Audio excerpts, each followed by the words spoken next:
Aujourd'hui, ce qu'on voit, c'est le TDD. C'est le sujet de votre TP, de votre TP, comment dire, que vous avez reçu l'énoncé vendredi passé. Je sais qu'il y en a qui ont voulu le faire directement en fin de semaine, mais sauf que je voulais juste vous donner l'énoncé pour que vous ayez un, euh, un aperçu du TP pour l'avoir en avance un peu, donc vous pouviez vous familiariser un peu avec la lecture. Bah, T1, T2 se faisait sans la nouvelle théorie, là. Non, c'est ça, ben, ouais, c'est ça, exactement. Mais n'empêche qu'il y avait quand même une section qu'avec la nouvelle théorie, il fallait que. Ben, la nouvelle théorie, on n'est pas obligé de faire du TDD. Vous allez voir c'est quoi le TDD, mais n'empêche que c'est juste pour mettre en pratique une méthode de travail qui s'instaure de plus en plus dans les entreprises. Mais avant tout, ben, ce qu'on va voir aujourd'hui, euh, bon, on va avoir des rappels, parce que là, je crois qu'en fait, semaine, j'ai eu des questions, puis là, il y a des questions assez de base concernant des classes statiques, tout ça, que là, je vais juste faire un rappel là-dessus. Sauf que j'ai pas de slide là-dessus, fait que je vais y aller en live, improvisé. C'est quoi le TDD? Non, c'est pas le TDAH. Il est dans la même famille. Les trois lois, donc le Bob. Et oui, il s'agit vraiment de ce nom-là, les Uncle Bob's Rules pour le TDD. Puis le cycle de développement avec un exemple. Donc, pour le rappel, classe statique, est-ce qu'il y en a qui veulent que je rajoute quelque chose comme rappel, puis un petit peu de misère encore avec quelques éléments de base? Je peux les rajouter dans le PowerPoint, ça me dérange pas. Ben, c'est pas vraiment de base, mais est-ce que tu vas revenir un peu sur les mocks parce qu'on a quand même passé vite dessus. Tu sais, on a vu des Oui, vidéos, là, mais l'application est plus oui, ardue, mettons. je vais en faire un justement live tantôt. Puis une petite Tu devrais. question sur Oui. les mocks. Dans le fond, le devoir qu'on avait à faire par rapport au dernier PowerPoint, je sais pas si je l'ai juste mal fait, ça se peut très bien, mais c'était pas si dur que ça, c'était quelques lignes. Oui, les tests, souvent, c'est juste quelques lignes que je fais faire des tests. C'est pas vraiment dur à faire, là. OK. Ok, c'est bon. Il fallait Euh, des points, lui? non, je pense que j'ai rien évalué dans les tests encore. Mais même qui donne des points ou qui donne pas des points, théoriquement, ça fait partie des heures que vous devriez faire ces exercices-là. Sinon, tu te tires dans le pied en faisant pas ça. Mais je veux juste être sûr que je manquerai pas de points, là. Je pense pas qu'il y avait d'examen ou whatever, là, mais. Non, non, il n'y avait pas d'examen, mais il n'y avait pas de points donnés à ça. Là, par contre, le TP que je vous ai donné vendredi passé, il y a des points associés à ça. Autre question? OK. Fait que, un petit rappel, c'est quoi une classe statique? Est-ce qu'il y a quelqu'un qui se rappelle c'est quoi une classe statique dans le groupe? C'est une classe qui s'instancie pas. C'est une classe qui s'instancie pas. Qu'est-ce que ça veut dire? Ça veut dire que on ne peut pas créer d'objet avec cette classe-là. OK? Il y a aussi autre chose qui s'appelle des méthodes statiques. Donc, classe statique et je vais écrire méthode statique. OK? Donc, les classes statiques, c'est quelque chose qu'on n'instancie pas. Souvent, ça va être des classes, des helper classes, qu'on appelle dans le jargon. Donc, des classes d'aide qui servent à faire des calculs. Okay? Par exemple, une calculatrice. Je n'ai pas besoin d'instancier vraiment une calculatrice. J'ai juste besoin d'avoir des fonctions d'addition, de soustraction ou quelque chose du genre. Si je m'en vais, je vais faire un Google, je ne sais pas sur quoi je vais tomber, mais mettons que je m'en vais sur... je vais aller chercher Processing P-Vector, okay, comme classe. Est-ce qu'on a accès à l'API? Je vais aller chercher. Bon, regardez. P-Vector, c'est une. C'est un. Qu'on a utilisé dans le cours de jeux vidéo. C'est une méthode, c'est une classe normale, mais qui a des méthodes statiques à l'intérieur. C'est-à-dire des méthodes qu'on n'a pas besoin d'instancier la classe. Là, j'essaie juste d'aller voir la description de la classe un instant. P-Vector. Évidemment, je le trouverai pas directement. Ah, ok, P-Vector, et voilà. Donc, pVector, par exemple, je prends celui-là parce que je sais que c'est un bon mélange. Donc, c'est une classe tout à fait normale. Mais il y a des méthodes à l'intérieur qu'on ne peut pas instancier. Des méthodes statiques. Si on regarde en documentation, méthodes summaries, bon, toutes les méthodes, static méthodes. Les méthodes statiques, c'est des méthodes que je n'ai pas besoin d'instancier de classe. C'est vraiment des méthodes de type calculatrice. Okay? Donc, qui permettent de calculer quelque chose. Par exemple, ici, j'ai la méthode add, okay, qui permet d'additionner deux vecteurs. Mais j'ai pas besoin de créer un p-vecteur pour additionner deux vecteurs indépendants. J'ai d'autres choses, des angles entre deux vecteurs, le produit croisé, la distance, etc. Donc, tu sais, c'est vraiment des trucs qui sont plus reliés pour calculer des éléments ou aller récupérer de l'information. Vous pourriez avoir aussi, vous allez voir avec Mathieu, la fabrique. Je sais pas si vous l'avez déjà vu, le design pattern de la fabrique. Avez-vous commencé à voir les design patterns avec Mathieu? Oui, il a commencé à en parler la semaine passée. C'est qu'est-ce que vous avez vu à date? La fabrique, puis la fabrique statique, me semble. Ah, ben tu vois, c'est Abstraite. exactement ce que je... Abstraite, oui, c'est ça. Ah, ok, abstrait.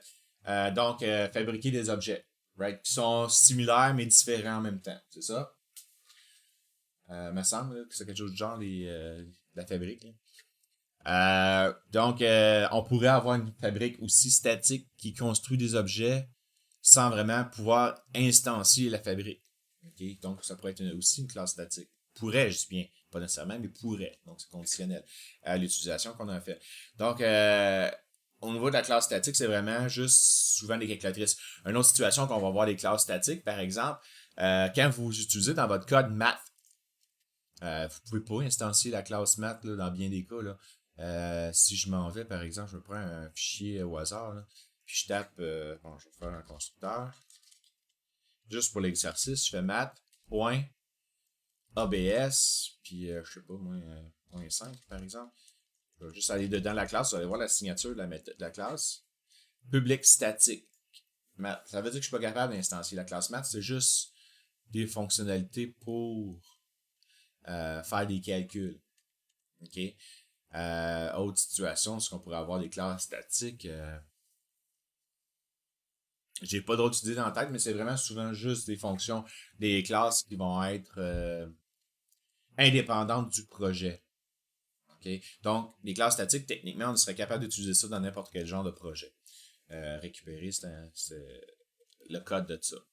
Donc, math, par exemple, je peux le récupérer dans n'importe quel projet dans mon Visual Studio. N'importe quel, je peux le récupérer. Si je peux me créer ma propre classe statique, puis aller puis l'importer dans n'importe quel autre projet par la suite. Donc, c'est un des avantages des classes statiques. Évidemment, ça dépend du domaine d'application, qu'est-ce qu'on en veut, qu'est-ce qu'on en fait. Math, ça se peut que ce soit pas utile pour dans d'autres projets. Là. Mais quand j'en ai besoin, ben, j'ai juste à l'importer. Donc, est-ce que ça va pour les classes statiques, le concept de classe statique? Moi, ça va. Ça allait, ok. C'est bon? Parce que j'avais eu des questions en fin de semaine là, concernant ça. Là, Une classe statique, ça veut pas dire qu'elle a pas de constructeur. Elle n'a pas de constructeur non plus. Ok, mais on n'en aura jamais. Ben, il n'y en aura jamais parce que tu peux pas l'instancier. Tu peux pas la construire, la classe statique. Même pas un constructeur qui te permet d'instancier des cossins sans être la classe elle-même. Non, c'est ça, tu peux pas instancier. Si tu as besoin d'instancier une classe statique, ce n'est plus une classe statique. C'est ce qu'on appelle, mettons, tu as besoin d'une classe unique. Unique dans ton projet. Tu n'as pas le droit de. Tu peux pas l'instancier. Tu peux l'instancier juste une fois, mais sans. Singleton, finalement. C'est exactement ce que j'allais arriver. Un singleton. Donc, si vous allez faire un singleton, là, c'est pas une classe statique. C'est une classe qui est instanciée, mais est nécessaire seulement une seule fois dans le projet. Par exemple, un moteur graphique, un moteur de physique. Tu sais, un moteur de physique dans un jeu vidéo, t'en as pas besoin de 10 000, t'en as besoin juste de 1. Donc, ça pourrait être une situation où est-ce qu'on va avoir besoin d'un singleton. Donc, on veut protéger l'information pour pas avoir à régénérer des objets à chaque fois. Donc, il peut avoir une utilité pour ça. Puis souvent, ce qu'on va avoir, c'est qu'on va avoir une méthode qui s'appelle getInstance ou instance, par exemple. dans le singleton. Mais ça, je vais laisser le soin de Mathieu pour faire la théorie vraiment en arrière de ça. Mais si je m'en vais, j'en prends un ou deux hasards au début, le singleton. Si on regarde, singleton, regardez, lui, un get instance. Donc, souvent, c'est des classes globales. Tu sais, je viens de voir ça, Global Resource, en effet. C'est souvent des classes globales. Donc, des classes qui doivent être utilisées pour l'ensemble du projet. OK? Donc, c'est le concept du singleton. OK? Une des utilités du singleton. Si jamais ça vous intéresse dans votre jeu, d'avoir des singletons, de lire un peu plus sur les design patterns reliés au jeu vidéo. Vous avez gameprogrammingpatterns.com, un très bon livre, je l'ai déjà mentionné dans un de mes cours. Il explique vraiment les design patterns, mais utilisés dans le cas dans le cadre des jeux vidéo. Donc, si vous avez de la misère, par exemple, avec une explication d'une personne ou d'un vidéo, vous pouvez vous rabattre sur ce livre-là. Ça peut être des lectures qui sont plus longues un peu, mais c'est des lectures qui sont fun à lire parce que sont faciles à comprendre. Tu sais, je prends par exemple la commande. Il parle, ça j'ai vu la situation en fin de semaine, il y a quelqu'un qui m'a montré quelque chose, puis tu sais, c'est quelque chose que je vous ai montré, non, c'est pas celui-là en fin de semaine, c'était le state pattern. Donc, tu sais, par exemple, jump, fire gun, lurch, blablabla, ça je vous en ai parlé justement vite. Puis, tu sais, il utilise des termes qui sont faciles à comprendre, tu sais, c'est pas comme un article de Wikipédia. Donc, moi, je vous suggère beaucoup ce livre-là. Ça prenait 1 heure. Lisez un article par jour, tous les soirs. Pas plus que ça. Tu sais, les 7 premiers, c'est vraiment du vrai design pattern. Après ça, c'est vraiment relié plus au monde du jeu vidéo. Flyweight est super facile à comprendre. L'autre, le singleton, il est là-dedans, justement. Il en parle du singleton à l'intérieur. Par exemple, dans ce cas-ci, un file system, en effet, c'est une situation où on va avoir des singletons, puisque tu as seulement un file system, généralement, dans ton application. Le state, celui-là que j'ai vu en fin de semaine, si vous faites un platformer, ceux qui font faire des platformers, là, je vous suggère fortement de lire le platformer ici. L'article qui est là, ça va vous prendre 20 minutes à lire, mais ça va vous permettre de comprendre le concept de la machine à état fini, en fin de compte. Sinon, vous allez vous ramasser avec un paquet de if, comme j'ai vu en fin de semaine. Écoute, le if prenait, je pense qu'il y avait 8 conditions dans son if, là, ça n'a pas d'allure. Donc, à un moment donné, en lisant ce qu'il y a dans cet article-là, ça va beaucoup vous aider à comprendre comment améliorer votre code. Le but du design pattern, c'est vraiment d'améliorer les codes où est-ce que vous vous trouvez dans une situation où voyons, ça répète donc bien ce code-là, je le répète, c'est toujours la même affaire, mais là, les design patterns peuvent vous aider pour ça. Fait que, comme j'ai dit, je vais laisser le soin à Mathieu de vous expliquer un peu plus les design patterns. N'empêche que je vais en parler dans mes cours, mais c'est vraiment la théorie va être vraiment plus Mathieu qui va la donner. Donc, je ferme un peu la parenthèse sur les design patterns. Méthode statique, c'est parce que ça m'a ouvert la porte avec la méthode statique puis le singleton. Est-ce que j'ai d'autres questions en rappel ou en varia que vous aimeriez que je discute? On va faire comme un encanteur. 3, 2, 1. Vendu? Ouh. Donc. Vendu. OK. Vendu à la dame en rouge. Qu'est-ce que le TDD? On va commencer avec ça. TDD, ça veut dire Test Driven Development. Si on le dit en français, ça veut dire que développement piloté par les tests. Qu'est-ce que ça veut dire? Ça veut dire que on développe, je vais l'expliquer verbalement, c'est qu'on va développer l'application à partir des tests qu'on va faire. Donc, on part avec les tests, on part avec 0 code. Il y a 0 code quand on va tester. Pourquoi qu'on fait ça? Mais on s'assure qu'on répond aux requis. Donc, les tests, ils vont être basés sur les requis spécifiques. Généralement, quand tu as une application, quand tu as un projet, tu as des requis à à suivre, donc à respecter. Donc, les requis, dans ce cas ici, c'est que le processus, c'est un processus de développement qui se base sur un cycle de développement très court. Je l'ai mis en gras, là, très court. Ça veut dire que pour une fonction, je peux revenir 10 fois entre le test et la fonction, aller-retour, pour faire du refactoring. OK? C'est sûr qu'à un moment donné, là, on est en apprentissage au début, mais à un moment donné, on se rend compte que, bon, il y a des affaires qu'on peut aller un petit peu plus vite, mais si on suit la règle stricte du TDD, vous allez voir qu'il faut vraiment faire bugger l'application à chaque fois. OK? Jusqu'à temps que tous les requis les tests et les requis soient respectés.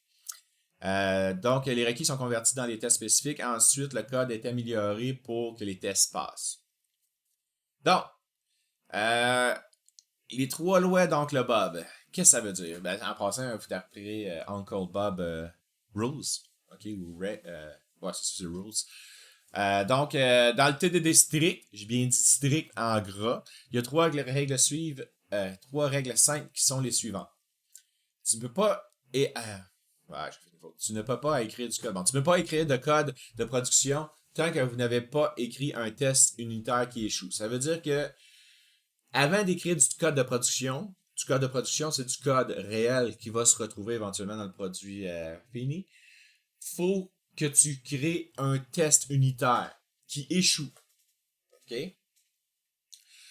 Tu ne peux pas écrire plus d'un test unitaire que nécessaire pour échouer et ne pas complet revient à échouer. Ce que ça veut dire?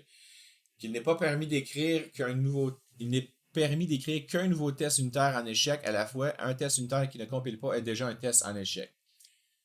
En français, ça veut dire que tu peux pas écrire 18 tests unitaires d'avance.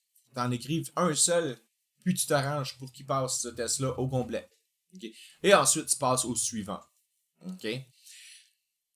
Tu ne peux pas écrire plus de code de production que nécessaire pour que le test unitaire actuellement en échec réussisse. Ça veut dire qu'il n'est pas permis d'écrire que du code de production permettant directement de passer le test unitaire précédent, ni plus ni moins. Ça veut dire que si mon test unitaire ne compile pas parce que la classe est manquante, par exemple, ben je vais créer la classe. Si le test unitaire passe, je passe au prochain test. Je refactorise mon test. Je modifie mon code. Je refactorise mon test, ainsi de suite, jusqu'à temps que le requis soit passé. OK? Donc, vous devez écrire, bon, grosso modo, je l'ai réécrit ici. Vous devez écrire en numéro 1, vous devez écrire un test qui échoue avant de pouvoir écrire le code de production correspondant. Vous devez écrire une seule assertion à la fois qui fait échouer le test ou qui échoue à la compilation. Vous devez écrire le minimum de code de production pour que l'assertion du test actuellement en échec soit satisfaite. OK? Donc, c'est vraiment les 3 règles. Le cycle, c'est quoi? C'est ajouter un test, exécuter tous les tests pour valider que le nouveau test qu'on vient d'écrire échoue. OK? Rédiger le code, exécuter les tests, refactoriser le code, revenir sur exécuter les tests, refactoriser le code, ainsi de suite. Si tout était OK, on passe au prochain test. C'est la façon de travailler. OK? Ce que ça implique, OK, c'est évidemment, ça prend plus de temps à coder. Parce qu'il faut que tu développes tes tests. Toutefois, tu t'assures que les requis soient respectés du client. Puis le client, il veut une application qui fonctionne. Donc, l'avantage des TDD, c'est que là, si on répond à tous les requis qui sont énoncés dans le défi de projet, ça va faire en sorte que ton application va être de meilleure qualité. Donc, tu vas avoir une meilleure note auprès du client. OK? Donc, j'ai mis un exemple ici. Okay, un exemple de convertisseur de température. Nous allons développer un exemple simple avec un convertisseur de température. J'ai mis la vidéo. OK? Fait que je ne le ferai pas. Toutefois, ce que je vais faire, OK? C'est que je vais faire un exemple ici. Vous avez Weather Station. Vous avez téléchargé le TP, je présume. Donc, si vous êtes allé chercher le TP, vous avez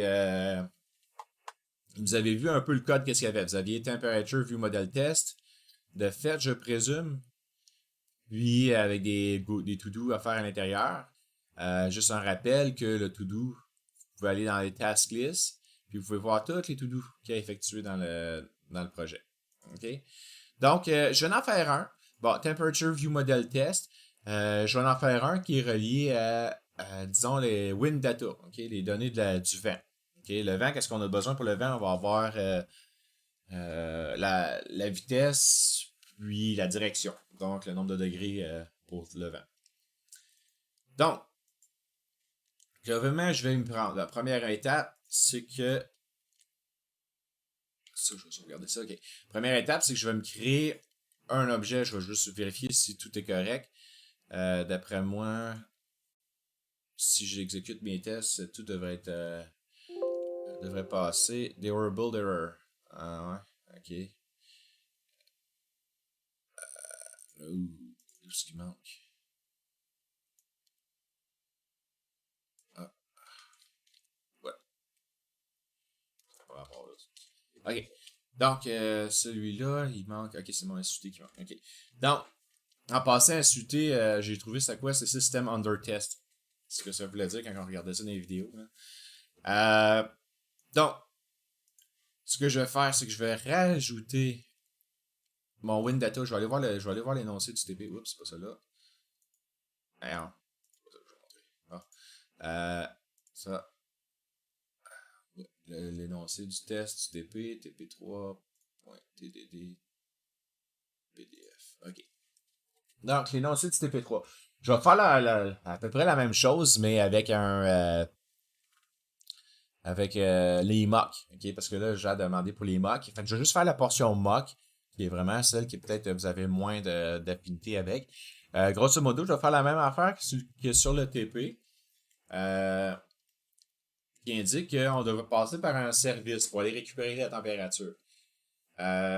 Si vous avez lu tout au complet, incluant l'annexe, en ce qui concerne le TP, c'est toujours bien de lire le document au complet pour le TP. Il s'agit ici du design pattern de la stratégie. Donc, le design pattern de la stratégie, c'est qu'on va utiliser différents algorithmes ou différentes méthodes pour aller récupérer de l'information. OK? Par exemple, ici, donc mon Temperature View Model, par exemple, j'ai besoin d'un service pour aller récupérer de l'information, mais l'information, on ne sait pas où est-ce qu'elle provient. Donc, en autant que l'information réponde au contrat que j'ai mentionné, que j'ai écrit ici, Temperature Service, puis qu'il y a un Get Temp Async, par exemple. Puis, la température pourrait venir du Weather Service, Original Temperature Service, Not Temperature Service. Donc, il peut venir de différents endroits. OK? Là, les flèches, vous savez un peu comment ça fonctionne, les diagrammes de classe. Je crois que Mathieu vous l'a déjà montré. Oui. Ouais, OK. Donc, la flèche blanche comme ça, c'est l'héritage. Ici, c'est une agrégation, je crois, le losange blanche avec une flèche. Donc, vous avez peut-être déjà vu les use aussi. Donc, par exemple, le use, ça fait juste utiliser l'information. Par exemple, High Temperature Service utilise la classe Temperature Model, mais il n'y en a pas dedans parce que c'est une interface. Temperature View Model utilise et implémente au moins dans sa agrégation ou collection, je ne me rappelle plus, l'interface Temperature Service. Eux autres, les services XYZ, ici, implémentent en fin de compte le service. C'est pour ça que c'est une flèche pas d'héritage, mais de pointillé. Donc, c'est une implémentation des interfaces. OK? Donc, grosso modo, on va partir avec ça. Vous remarquez qu'il n'y a pas de guide, c'est voulu car l'entreprise veut faire une librairie plus générique possible, blablabla, challenge accepted. Donc, dans ce qu'on a besoin, c'est vraiment quelque chose qu'on veut les récupérer la température, sauf qu'on n'a pas de rien pour le tester. L'entreprise pour laquelle vous travaillez, elle dit, ce qui va arriver, c'est que eux autres les services vont nous renvoyer nos modules, peu importe nos devices, vont pouvoir renvoyer la température, mais la méthode après ça, ça va être quand on va être rendu là qu'on va pouvoir le développer. Mais en attendant, peux-tu développer l'application pour qu'elle fonctionne? Donc, c'est ça que ça sert les tests. Dans ce cas ici, ce qu'on va faire, c'est que je vais générer le code. Donc, pour aller chercher du WinData. Donc, je ne ferai pas évidemment le TP, mais je vais aller faire quelque chose de similaire. Je vais faire du WinData, puis celui qui avec... je vais aller voir l'énoncé encore une fois. Pourquoi je l'ai fermé? OK. Je vais aller voir ici.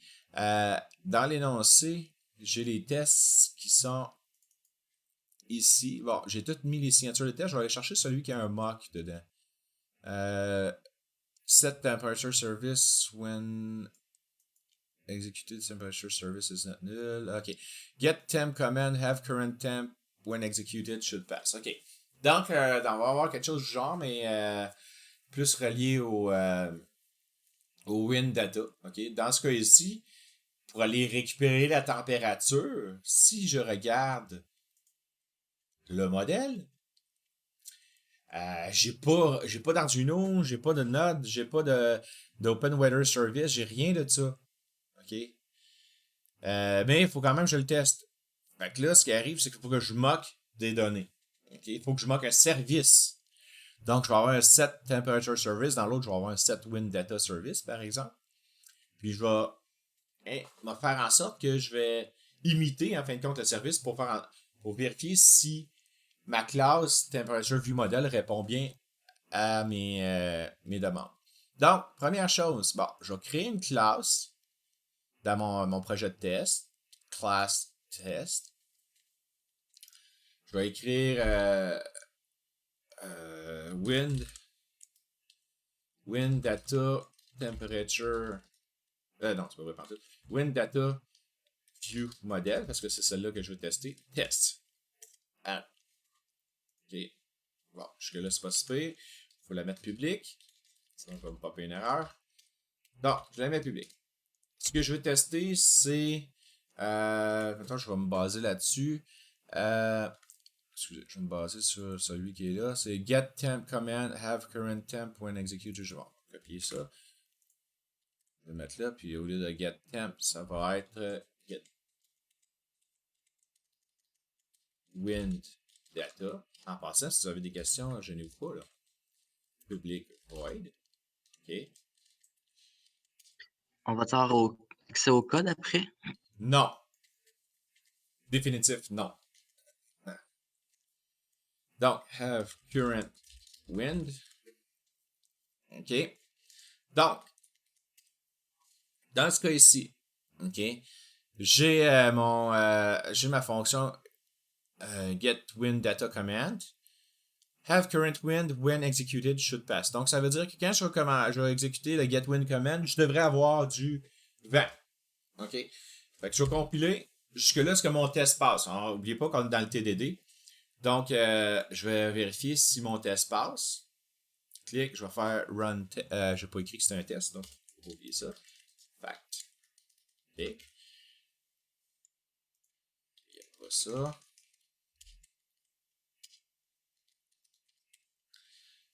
Donc, dans ce cas ici, je vais juste exécuter ce test-là. Je n'exécuterai pas tous mes tests. Donc, je vais faire run sur ce test-là. Évidemment, on s'attend à ce que ça roule. Ça l'a exécuté. Wow, premier test fait. Maintenant, si on suit les règles du monsieur, du Uncle Bob, de créer un test qui échoue avant de pouvoir écrire du code de production correspondant. Bon, j'ai pas vraiment de test qui échoue. Je vais m'arranger pour qu'il y ait un test qui échoue. J'ai besoin d'un objet qu'on va appeler WinDataViewModel. WinDataViewModel. On va l'appeler SystemUnderTest égale new WinData. Wow. Je suis trompé. OK. WinDataViewModel.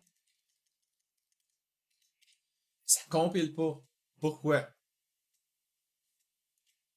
Pour quelle raison que ça ne compile pas? Parce que il n'y a pas accès. Ben, il n'y a pas accès, mais il n'existe juste pas, le code. Il n'existe pas. WinData ViewModel n'existe pas. Donc, si je respecte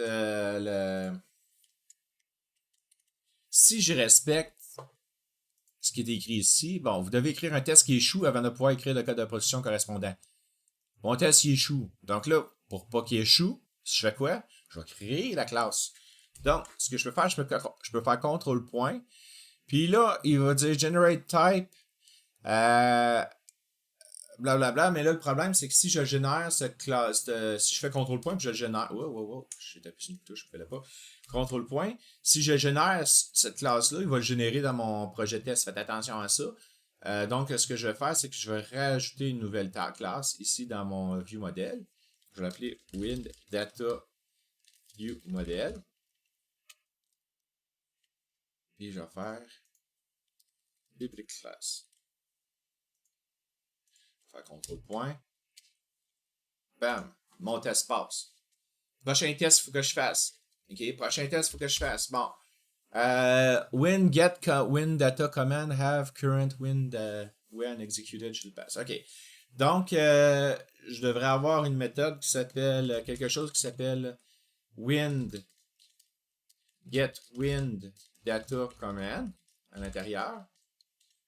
OK. Puis étant donné qu'on utilise une commande, il va y avoir un execute dessus. OK. Donc, il plante mon programme, il compile pas. Ça fait partie des tests. Donc, là, je vais m'arranger pour que ça passe. Generate property win command. OK, c'est une propriété que je veux générer. Boum, ça passe. Execute passe pas. Pourquoi? Object does not contain definition of for execute. En effet, si je m'en vais dans mon code que j'ai généré ici, lui, il a généré un object. N'oubliez pas que C# il est intelligent, il est fun, mais Visual Studio il est fun, puis il est intelligent, mais sauf qu'il n'est pas 100% intelligent. T'sais, il ne sait pas que c'est un command, j'ai pas dit que c'est quoi que je voulais avoir. Donc, il s'est juste arrangé pour que ça passe. Donc, je vais faire un delegate command, comme d'habitude, je mets un string juste pour que je puisse avoir un delegate command sans type dedans, que je n'utiliserai pas évidemment. Donc, à partir de ce point, ce que je vais faire, c'est que je vais aller vérifier mon test. La partition qui est là fonctionne. Execute, il marche pas. Pourquoi? Parce que there is no argument given that correspond. OK, bon, jusque-là, c'est parce que ce qui arrive, il s'attend d'avoir un string. OK, je vais y mettre un string, je vais écrire string.empty. Je n'aurai pas de besoin d'ailleurs. Mon test fonctionne. Cool. OK, j'ai compilé. Maintenant, que je fasse, si je vais avec le TDD encore une fois, not null. Get win data command, have current win when executed. Donc, je devrais avoir un current win dedans. Donc, mon expected, je devrais m'attendre à avoir un var expected. OK. Je devrais avoir quelque chose qui est pas nul. Donc, un have current wind à l'intérieur. Si je m'en vais dans mon énoncé de mon projet, current temp, temperature model, je vais suivre à peu près le même concept. Have current wind, ça veut dire, je vais l'appeler wind data model. Oups. Juste pour wind data model.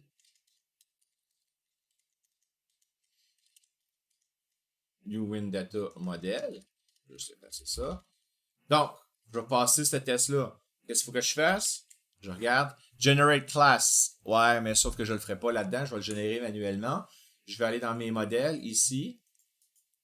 Je vais faire add class wind data model.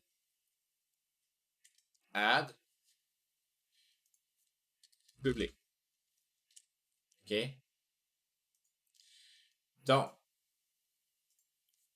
au point. Je vais aller chercher le modèle.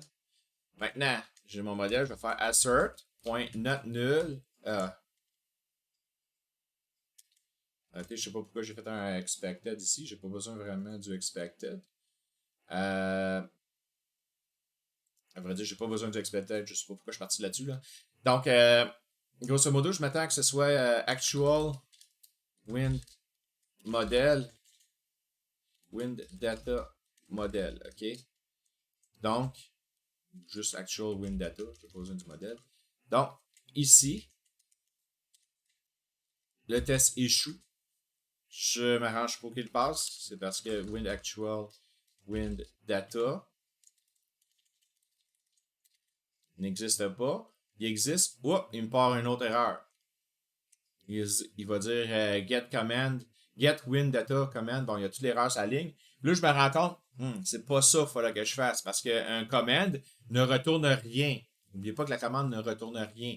Si on s'en va sur l'énoncé, une commande, ça ne retourne rien. OK? Donc, juste mon code, j'ai fait une erreur dans mon code. Ici. Ce que je vais faire, c'est que c'est pas ça que je fasse. C'est current wind. Donc, actual data, sut.currentWind. Je devrais avoir quelque chose dedans. Mon test passe pas. Pourquoi? Parce qu'il sait pas c'est quoi. Current wind. Generate property dans data view model. Ouais, je vais générer la propriété. Je vais aller voir dedans. Current wind, c'est un object. Théoriquement, mon test, après ça, je vais l'exécuter. Donc là, je me suis trompé de bouton. J'aurais pas dû appuyer sur ça. Je vais juste quand même le laisser aller. OK. Donc, ici, mon test, on va tester le test que je viens de faire. Donc, run test.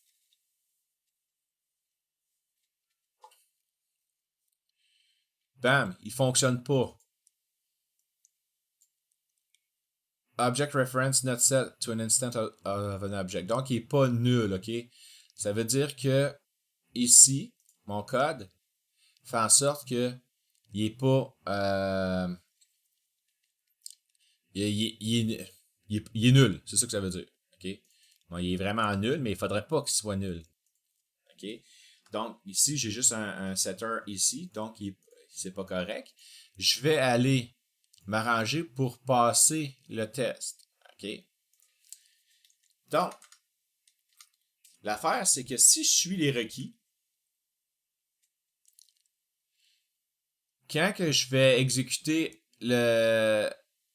pour aller chercher la température, j'ai besoin d'aller faire un get. J'ai besoin de faire un get win data command. OK? Puis, si je respecte ça ici, j'ai un high temperature service. Puis j'ai un get temp que je vais avoir. Donc, je vais avoir un get data. Mettons, je vais faire ça bien at large. Là.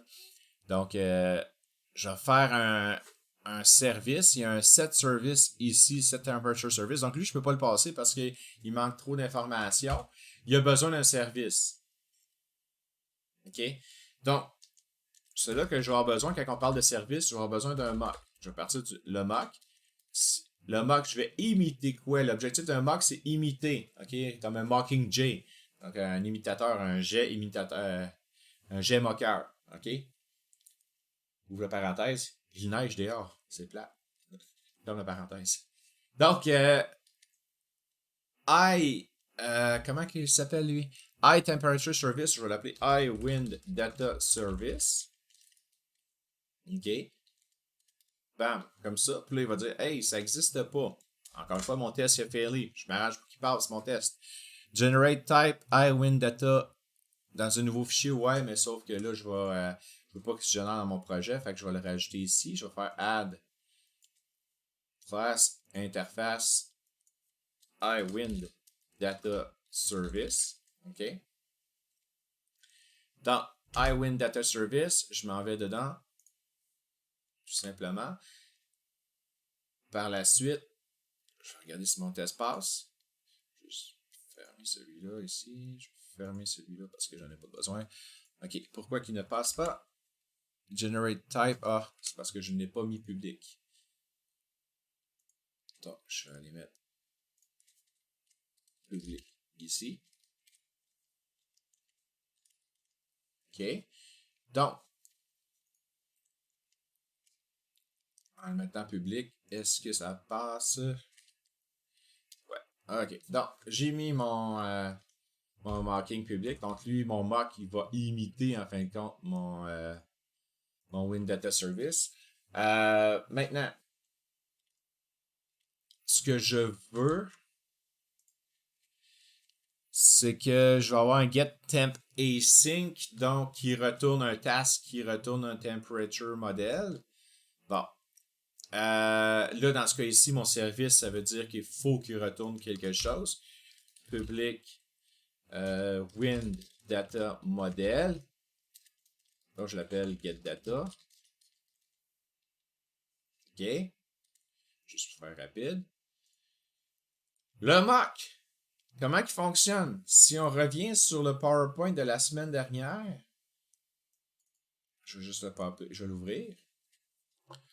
OK. Les mocks. Pour utiliser un mock, il faudra configurer les attentes de celui-ci. Par exemple, je voudrais qu'il retourne X lorsque l'on appelle la méthode Y. OK. Je reviens juste un slide en avant là, pour la construction. Pour créer un objet mock, on suit la syntaxe suivante. Mock T, le type. Donc, mon type, c'est une interface que j'ai mis. Bon, je donne un exemple ici. OK. Pour utiliser un mock, il faudra configurer les attentes de celui-ci. Par exemple, je voudrais qu'il retourne X lorsque l'on appelle la méthode Y du mock. Il faut utiliser la méthode setup du mock. Donc, la syntaxe du setup est la suivante. Setup, expression lambda de la méthode à imiter. Point returns, c'est qu'est-ce qui va être en fin de compte les attentes, ce que le mock doit retourner. OK? Exemple, customers, get some customers, etc. OK? Donc, si j'imite, il faut que je le prépare mon mock. Donc, je vais faire un mock setup. OK? Quand mon objet qui va imiter, je vais faire un getData. OK? Quand il va caller, l'objet va imiter le getData. Je m'attends qu'il retourne quelque chose. OK? Dans mon cas, le mock, il faut qu'il retourne un new data wind data model. OK? Boom. Donc, quand il va faire un getData, je m'attends à ce qu'il retourne un new wind data model. Ensuite, fait que mon test, il passe. Ça en passant, c'est pas mon test, excusez, cette portion-là, c'est le arrange. OK? Ça, c'est le action. Ça, c'est le answer. OK? Donc, si je reviens, je m'en vais au suivant, je crois. OK, ça, c'est pour utiliser l'objet, le object. J'ai besoin du object ici. Donc, dans mon cas ici, ce que je vais avoir besoin, c'est que si je respecte mon énoncé, ici, dans mon énoncé, j'ai set temperature service. Ben, je vais pouvoir avoir sûrement set wind data service si je me base sur mon énoncé. Donc, je vais faire en sorte que mon SUT, system under test, .set, on va juste l'appeler set service. OK. Bon, set wind data service. Mais j'aurais pu l'appeler set wind data service. OK. Et lui, j'ai besoin du mock.object. OK. Fait que évidemment, là, mon test échoue. Parce qu'il ne compile pas. C'est un échec. Donc, ici, mon setWinDataService, je vais générer la méthode setWinDataService. Vous allez voir, je vais aller à l'intérieur. Voyez-vous, setWinDataService, il l'a généré. Il s'attend en WinDataService à commercial object. En passant, C#, lorsque vous voyez un A commercial devant un nom, c'est parce que ce qui arrive, c'est que le nom object, c'est un keyword dans C#. OK? Je vais le renommer. Okay? Je vais l'appeler service. OK? Comme ça. Mais c'est juste c'est parce que c'est un keyword dans C#. C'est pour ça qu'il y a un A commercial en avant. Fait que là, est-ce que mon test fonctionne? Mon test fonctionne. OK? Maintenant, je vais réexécuter mon test. Run.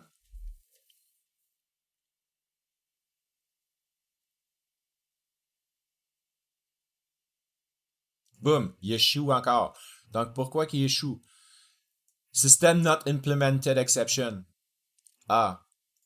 Donc, il n'est pas implémenté. C'est normal. C'est voulu que ce soit échoué. Parce que si je reviens selon les règles dans Clubhub, Vous devez écrire le minimum de code de production pour que l'assertion du test actuellement en échec soit satisfaite. J'ai écrit le test minimum, le code minimum qu'il fallait. C'était juste besoin d'un set win data service. J'avais pas le droit d'écrire selon les règles. Je n'avais pas le droit d'écrire le code à l'intérieur.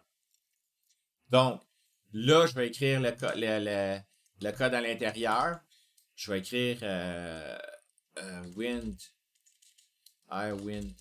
data service. Je vais l'appeler service égale service. OK? Tout simplement comme ça. Ça passe le test. On s'assure que ça passe le test. De base, ce test-là, cet échec-là. Donc, je vais le réexécuter mon test. Run. En exécutant, il va me arriver une autre erreur. Donc, object reference is not set to an object. Donc, j'ai encore un nul. Ah, là, j'arrive que j'ai encore un nul ici. OK? Donc, dans ce cas ici, c'est pas vrai, j'ai pas un nul à la bonne place. Mon nul n'est pas ici. Mon nul est ici. OK? J'ai un nul reference object à cette ligne-là. Pourquoi que j'ai un nul reference object? Parce que mon win data command, je ne l'instancie pas, voyez-vous? Fait que là, je débug. Get win data command égale new data command. Puis, il faut que je le construise avec un get, comment ça s'appelle? Get win data, je pense que je l'appelle.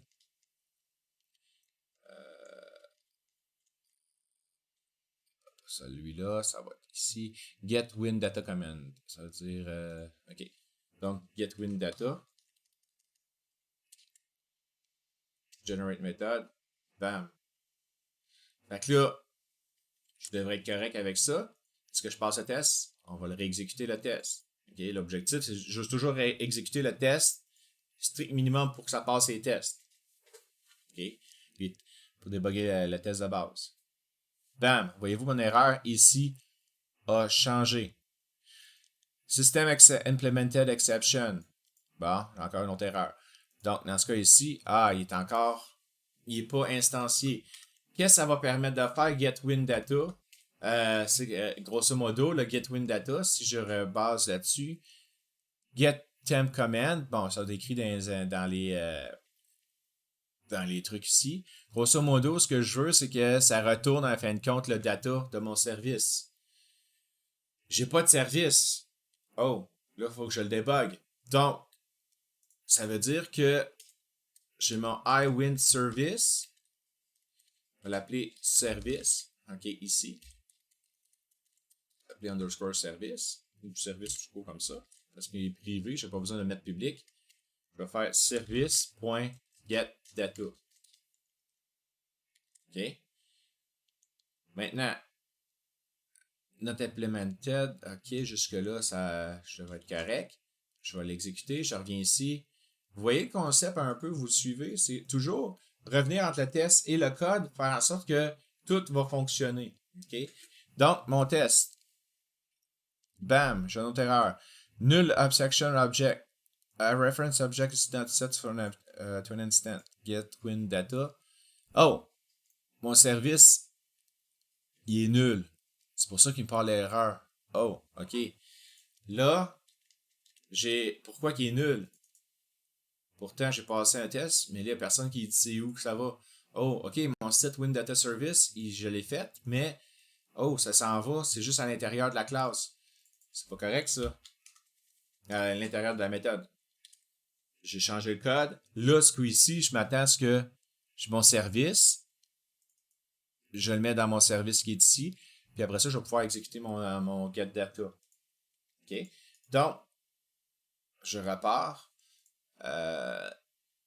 Mon test. Right-click. Run test. Donc, on va rouler le test. Boum. Il fail encore. Oh, là, je suis rendu à mon assert. Ça veut dire tout ce que j'ai fait ici fonctionne. Là, je peux savoir que mon assert là, je suis rendu à la confirmation, donc tout mon code d'arrange, tout ça, il est correct. Not nul, ça veut dire que là, actual win data est nul. Oh, je vais aller voir c'est quoi l'erreur. Donc, première étape, c'est que mon current win data, c'est un current wind. Si je m'en vais ici, je devrais avoir quelque chose comme current. Dans mon code, je devrais avoir un current temp, que c'est une temperature model. OK. Retourner ici. Donc, c'est un temperature model. Toutefois, il est basé comment? C'est que lorsque je vais exécuter mon getWinData command. Donc, quand je vais exécuter mon getWinData, je vais exécuter mon getData. Mon getData, on remarque getWinDataModel. Oh! Fait que là, le problème, c'est que là, j'ai pas de mon current wind. Il faut que je l'envoie dans mon getData, il faut que je l'envoie dans mon current wind. Current wind égale ça. OK? Fait que là, si je l'exécute, maintenant mon test, run test, à l'intérieur, et voilà, mon test est passé. OK? Petite question, le test detail summary que tu as en bas à droite, il apparaît où? Parce que moi, je ne l'ai pas, cette partie-là d'explication. là. T'aurais dû le dire tout de suite. Cette partie-là, ben, regarde, toi, là, c'est à cause que tu l'as comme genre comme ça, là. Non, moi, il est carrément en bas comme toi, mais j'ai juste pas la section la section de droite, dans le fond. Ah, ok. T'as une minute là. Tu me poses une bonne colle, Jeanne. Test, details, summary. Quand tu les exécutes, il n'y a pas rien. Non, dans le fond, moi, je vois la section de droite, là, au complet, avec le error message, mais je vois pas le sommaire à côté. Tapa.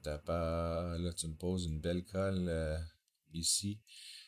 Je me demande si je l'ai pas tout le temps eu. Dans tes dépendances de ton package, tu as bien Microsoft Test.sdk et toutes les 4 que j'ai ici, les 5 que j'ai ici à ma droite. Ouais. Comme ça, sinon, je vais finir par le trouver, là, c'est pas grave. Ouais, écoute, je sais pas, Jade, j'en ai aucune espèce d'idée. Moi, il était là, puis je le voyais apparaître aussitôt que je voulais un test. Si tu fais échouer un test, mettons, peut-être que ça va apparaître quelque part ou. Non, quand il échoue, je l'ai pas non plus, fait que c'est pas grave, je vais le chercher. Je me demandais si tu le savais vite de même, c'est pas grave. Non, je sais pas, Jade, comme ça, je m'en rappelle plus. Qu'est-ce que j'ai fait? J'ai-tu quelque chose en haut qui aurait pu le faire apparaître? Bah, je sais pas, Jade. C'est pas grave, c'est correct. Aucune Continue ton espèce cours. d'idée. OK. Ah, ça fait partie du cours, là, la question. Donc, évidemment, le truc ici, c'est qu'on se rend compte que là, je devrais avoir un get current win, tout ça, on se rend compte qu'il y a quand même des bugs à l'intérieur, mais le test, il passe. N'oubliez pas que le but, c'est de faire passer un test. Okay? Fait que ce test-là, il passe. Je passe au suivant. Je peux aller dans le détail. On sait, en regardant le code, qu'il y a des erreurs. Par exemple, get current win, c'est un object. Ça devrait pas être un object. Okay? Donc, évidemment, dans ce cas ici, il y aurait un autre test qui me ferait échouer ce test-là. OK? Si je m'en vais dans un Get Temperature View Model Test, c'est quoi dans mes exemples ici? J'ai pas vraiment d'exemple là. OK? Mais l'objectif, c'est vraiment vous montrer le TDD. Mais comme j'ai dit, il y a des affaires qui ont des non-sens. Tu sais, comme là, la Current Wind Data, dans un monde idéal, j'aurais dû mettre Current, c'est pas tout, c'est Wind Data Model. OK? Mais il y aurait échoué ce que ça aurait fait. Parce que là, en faisant ce que je viens de faire là, en cette petite modification-là, en faisant ça, je respecte pas le point numéro 3. OK? Donc, c'est pas vraiment les 3 règles d'Oncle Bob que j'ai suivies, mais regardez ce que j'ai mis ici. dans le TDD strict. OK? Dans le strict. Mais là, tu sais, si on s'en va vraiment dans le strict, OK, oui, il faut faire ça, mais là, dans le cas réel, quand c'est des micro-projets comme ça, on peut faire fi de ce petit, de contourner un petit peu les règles de base. OK? Fait que, est-ce que ça va pour l'utilisation de mock? Donc, j'ai utilisé mock, j'ai mis un objet que je voulais imiter, un service que je voulais imiter. Il retourne un nouveau WinData modèle quand que j'appelle la fonction getData de mon interface qui va imiter. Fait que quand je vais faire quand mon set WinData service, il va mocker l'objet, puis mon getData command execute. Lui, il va s'arranger pour faire en sorte que j'ai un current wind lorsque je l'exécute. Fait que mon test, il fonctionne. Avez-vous des questions? Oui. J'aurais une petite question. Pourrais-tu expliquer rapidement la ligne mock.setup x.getData returns? OK. Cette ligne-là, ce qu'elle fait, le setup, j'aurais pu mettre un autre setup aussi. Le setup, c'est la configuration de mon mock. Parce que le mock, il sait pas c'est quoi un WinData Service. OK? Oui, j'ai fait un new WinData Service, mais le mock, il sait pas c'est quoi. Dans le sens que il ne connaît pas les implémentations qu'il y a en arrière, les méthodes qu'il y a en arrière. Fait que j'ai configuré, j'ai fait un setup, configure. Lorsque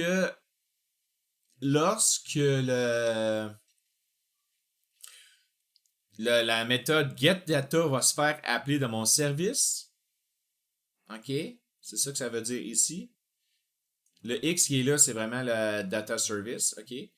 Quand l'interface qui est là, tu sais, si j'avais mis un autre truc ici, ben, mettons, si j'avais mis, par exemple, regarde, mettons,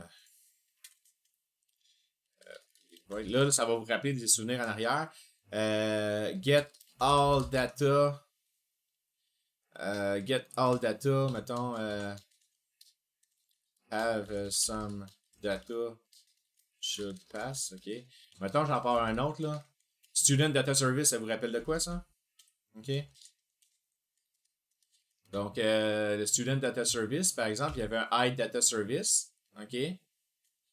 Donc, dans ce cas ici, je pourrais faire un var mock égale new mock. Mettons, Hide Data Service. Je crois que je l'avais appelé l'année passée, Data Service, type... j'ai rien fait de ça, hein, mais mettons Data Service qui retourne, mettons, je vais faire ça pour que ça fonctionne, Data Model, OK. Ça, je vais faire un Data Service juste pour l'exemple. Add class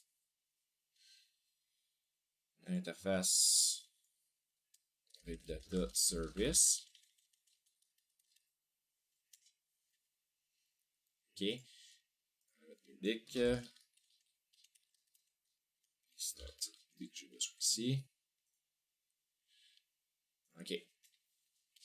Donc, on se rappelle l'année passée qu'il y avait une méthode qui s'appelait getAll. OK. Donc, je faisais un mock. Je vais faire un setup. Quand mon service, je vais appeler la méthode getAll. OK. Je veux que pour imiter le service, tu vas me retourner un paquet d'objets. OK? Donc, qu'est-ce qui va arriver, c'est que je donne une action en fin de compte. Là, elle n'existe pas. Là. GetAll, c'est ça que ça s'appelait l'année passée, la méthode, je crois. OK? Donc, je vais aller dans mon getAll, je vais générer mon getAll. Ici, pour que ça réponde. Donc, public void getAll. Je n'ai pas besoin de mettre le public en avant parce que toutes les méthodes sont publiques dans une interface, mais ici, ce que ça fait, c'est que c'est une action qui s'attend. Si je m'en vais dans le setup, là, ben, une expression, c'est une action, là, bon, c'est une C# un peu plus avancée, là. Grosso modo, ici, c'est un lambda expression, OK, en fin de compte, dans lequel il s'attend à avoir une méthode qui va se faire caller. OK? Donc, quand je vais faire mon IDataService.getAll, il s'attend à avoir un retour, donc expect, ok, returns. Le point returns qui est ici, si je m'en viens ici, je devrais avoir un returns. Pourquoi qu'il ne me sort pas returns? Parce que, évidemment, le get all, il ne retourne rien. C'est pas un return, c'est return. C'est pas ça tout. C'est un, mettons que je dis un... Dans le fond, c'est vu que le mock il sait pas trop qu'est-ce qu'il fait, tu lui dis bon ben pour un X qui fait get data, tu devrais recevoir telle affaire, fait que là il sait qu'est-ce qu'il fait. C'est ça, exactement. Il va moquer, il va imiter, en fin de compte. Fait que là, regarde, là, ce qui arrive, mon get all, il retourne de quoi? Ok, parce que là, je pouvais pas l'avoir, le return tantôt, parce que le get all ne retournait à rien. Mais là, j'ai mis un line data modèle. Fait que là, regarde bien ça, ce qui va arriver, c'est que si je m'en viens... Ok. Ici, regarde, mon get all, imagine-toi l'année passée, c'était un student data list, quelque chose genre student get. C'était student data service, ok? Bon, là, j'ai fait un n'importe quoi, là. Fait que j'ai fait un list T, un list de type T qui va retourner.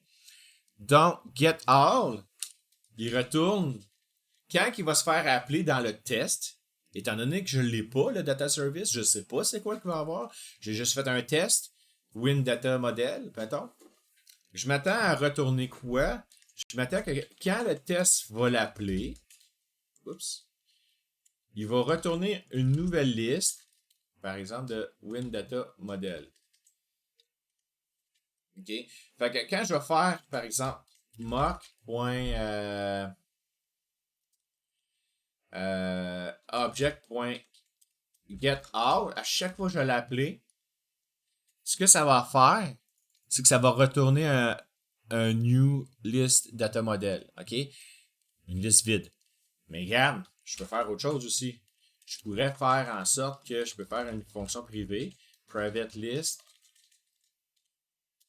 wind data model, get some wind, mettons. Là, je pourrais dire return new list wind data model. Là, je pourrais faire en sorte que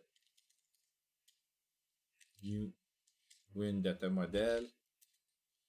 Je n'ai rien là-dedans, mais bon. OK. Fait que là, au lieu d'appeler juste une nouvelle liste vide, je pourrais faire en sorte que get some wind. OK. Fait que là, je peux moquer, je peux carrément faire des fausses données ici. OK. Dans mon test, je fais des fausses données qui vont faire en sorte que quand je vais appeler get all, ça va me retourner les fausses données que j'ai fait ça. Que j'ai fait là. À quoi ça sert? Ben, ça se peut que comme j'ai fait ici en haut, que j'ai des classes qui ont besoin de données extérieures. OK? Ils ont besoin de données extérieures. Fait que là, pour fonctionner, mais si par exemple, le getWinData command que j'avais fait avant, il ne fonctionnait pas si j'avais pas de data service dedans. OK? Ce que j'ai fait là, le setWinData service, est-ce qu'on se souvient d'à quoi ça rime dans mes notes de cours? J'avais parlé la semaine passée des injections de dépendance. Vous vous rappelez un peu de ça? Donc, les injections de dépendance, si on fait un rappel sur la semaine dernière, bon, ce qui arrivait, c'est que l'injection de dépendance, c'est que je fais en sorte que ma classe, mon client, ma classe qui en a besoin, je fais un setter dedans pour lui donner le service que j'ai de besoin. OK? Donc, dans un sens, par la bande, ce que j'ai fait là, cette évaluation-là, va vous permettre, l'objectif, c'est de voir les injections de dépendance, implémenter une injection de dépendance, implémenter les tests, puis implémenter le TDD. Il y a comme 3 objectifs dans ce TP-là. OK? Donc, ici, ce que j'ai fait, c'est vraiment montrer le mock, plus vous avez les autres tests à effectuer.